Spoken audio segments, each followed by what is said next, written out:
Hi, I'm Ben, and today we're gonna be identifying the Order of Scribes wizard.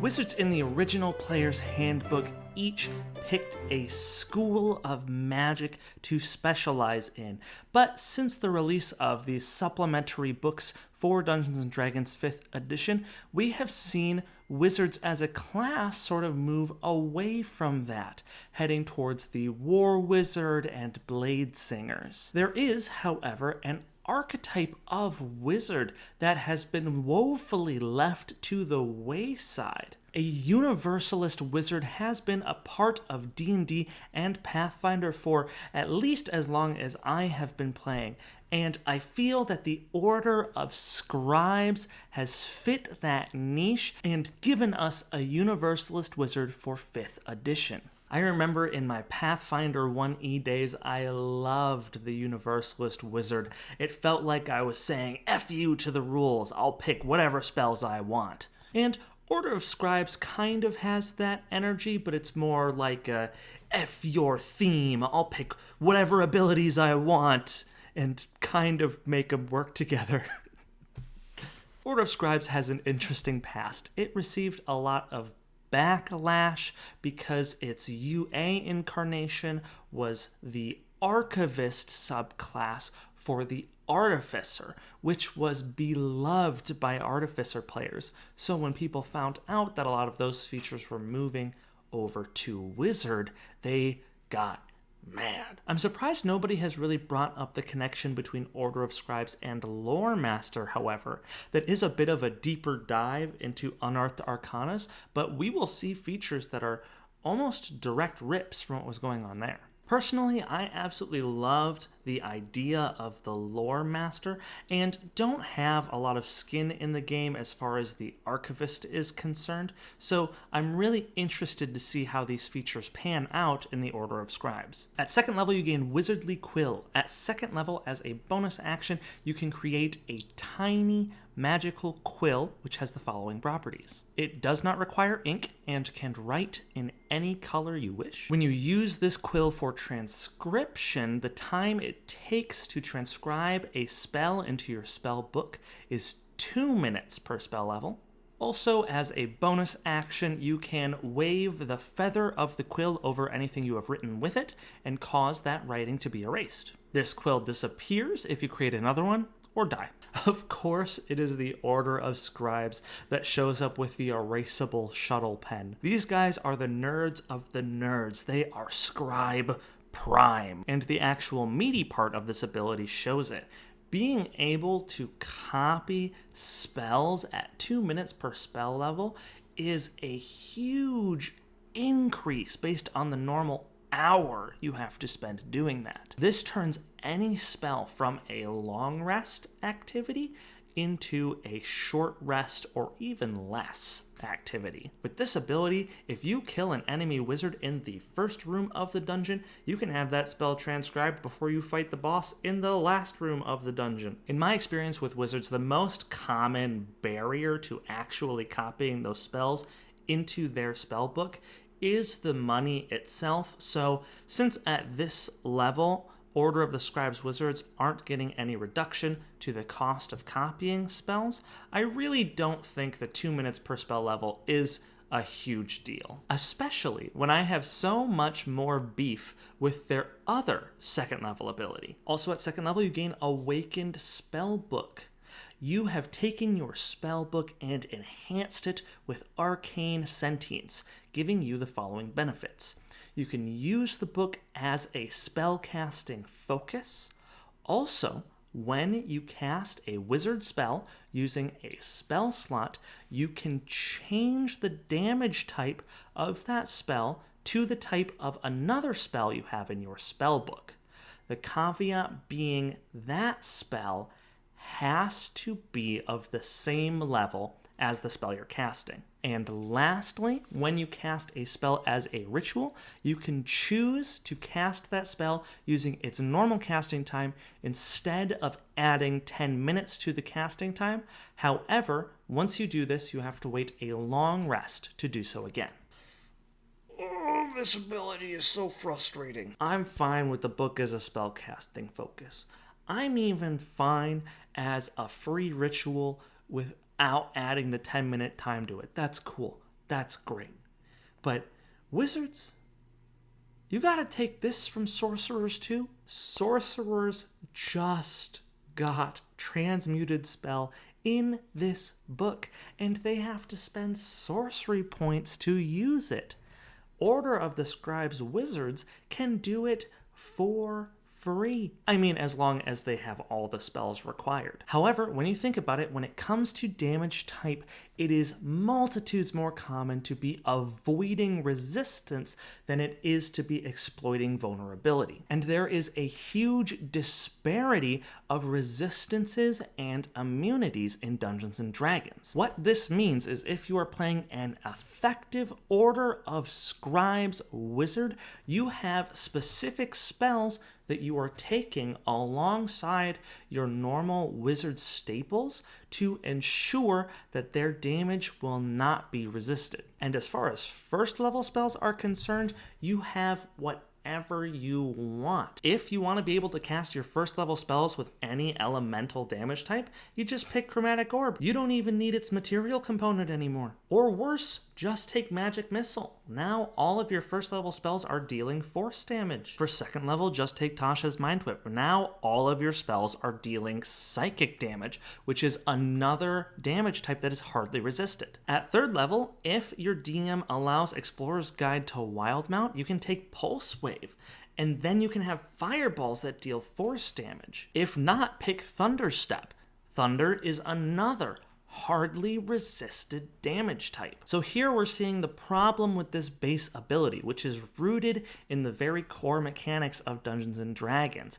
It's designed to make you want to go around the world, picking up all sorts of different spells. So if it comes up, you can deal cold damage, or if it comes up, you can deal acid damage with your spells.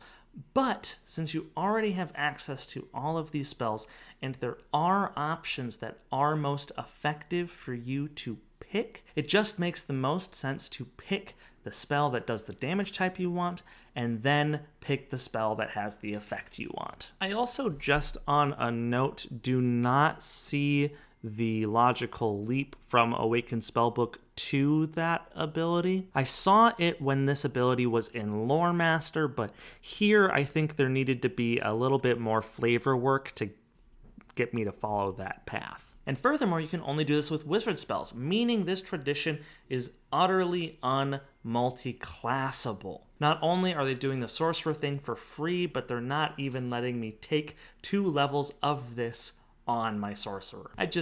I'm mad. I need to move on. At 6th level, Order of the Scribes wizards gain Manifest Mind. As a bonus action, you can cause your Awakened Spellbook to manifest its mind in a space within 60 feet of you. It is a tiny object that sheds dim light out to 10 feet.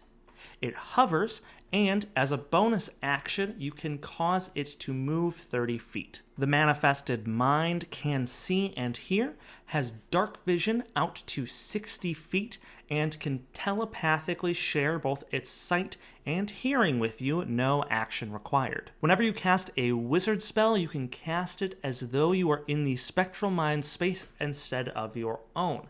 You can do this an amount of times equal to your proficiency bonus before you have to spend a long rest to do so again.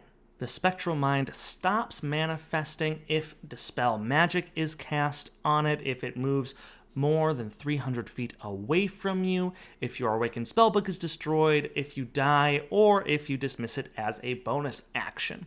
And once it is dismissed, you have to wait a long rest before you can use it again, unless you expend a spell slot of any level. Okay, so this is kind of cool. You get a little drone.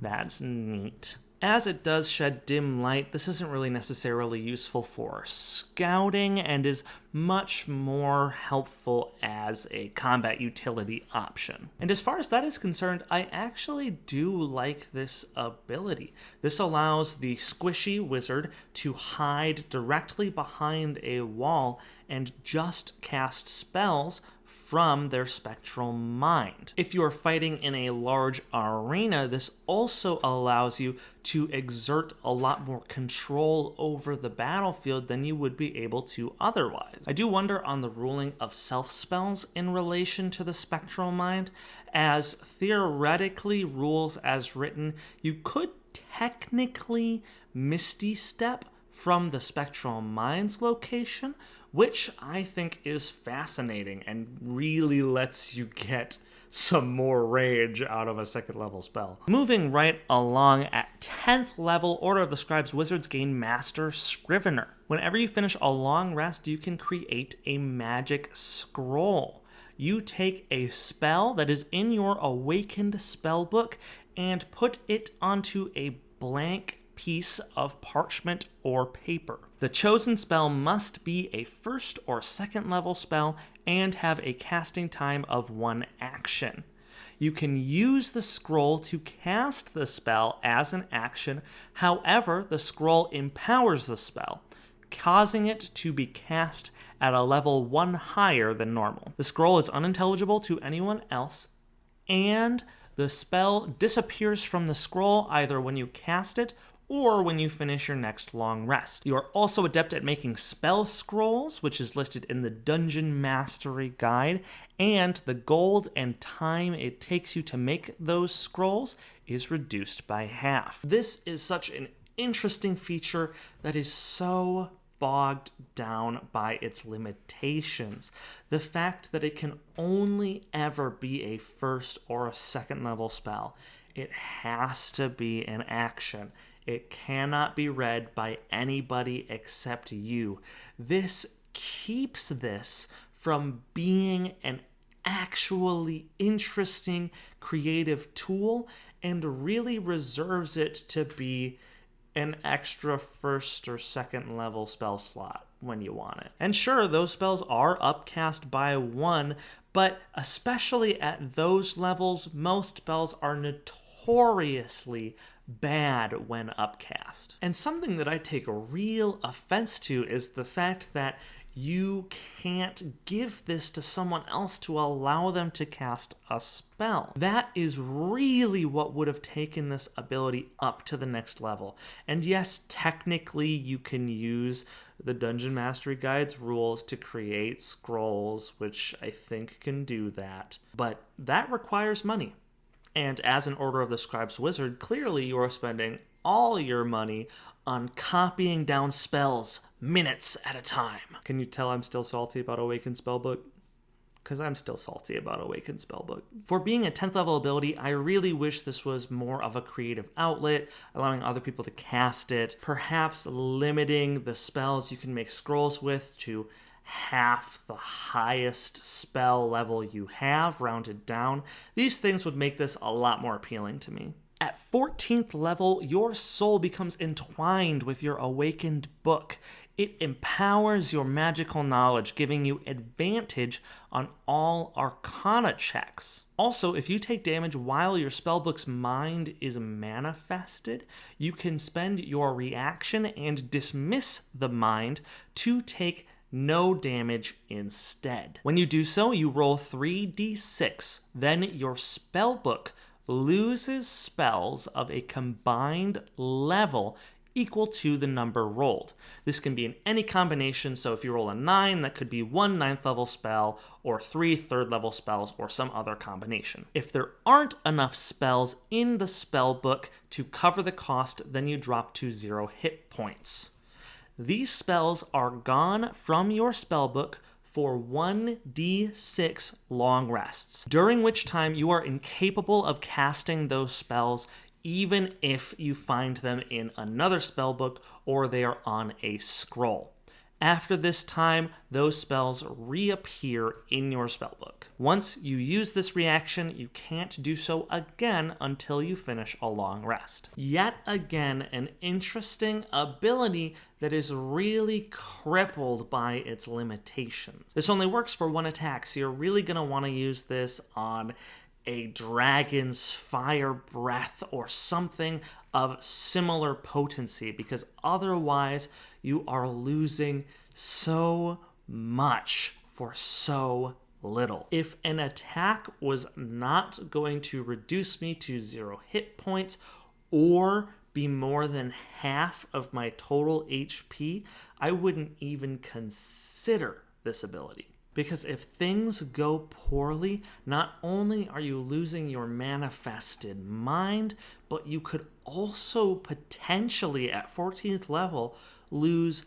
half of your spells known for 1d6 long rests. Just speaking on averages alone, you would be losing 11 spells for 4 days. In very fast-paced campaigns, that is a way to have no spells very quickly. Now, obviously, this tradition is assuming that you're also copying spells over time, which does give you a little bit more of a buffer, but that does not mean that that average isn't a significant detriment for a once per long rest ability. I also think that the stipulation that you can only use this reaction once per long rest is a little silly.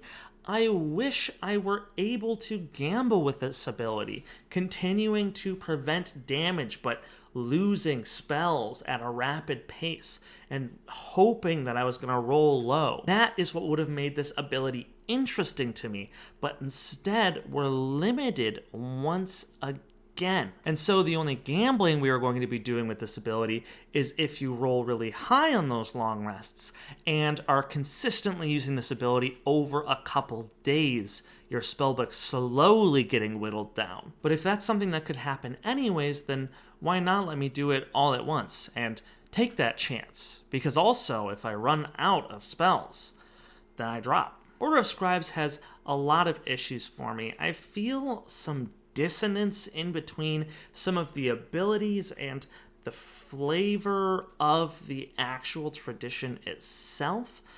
Also, a lot of its abilities are restricted from being used creatively, you know, the reason you play a wizard, by their own rules, which really cripples otherwise really fascinating abilities, especially Master Scrivener and One with the Word. I'll admit it, after doing this identify, I really wish that Wizards of the Coast kept the Archivist Artificer and also kept the Lore Master Wizard, and just tuned down some of its abilities, keeping its identity, and keeping the Archivist's identity as well. Because I really truly believe that mashing the two together has created kind of a jumbled mess here that has some neat stuff going on, but is ultimately just meh. As far as ranking goes, I think I need to give this 3 cauldrons out of 5. Mechanically, you will still be doing some effective things. A force or thunder damage fireball is very interesting.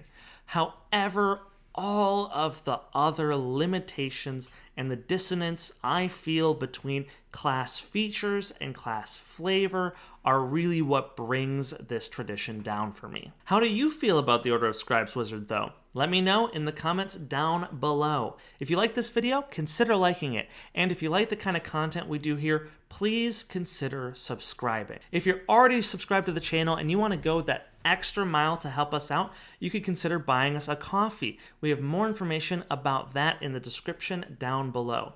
Something else that would really help us out is shouting us out. I can't tell you how much word of mouth really helps new people finding our channel. Otherwise, thank you so much for watching, and I hope to see you on your next short rest.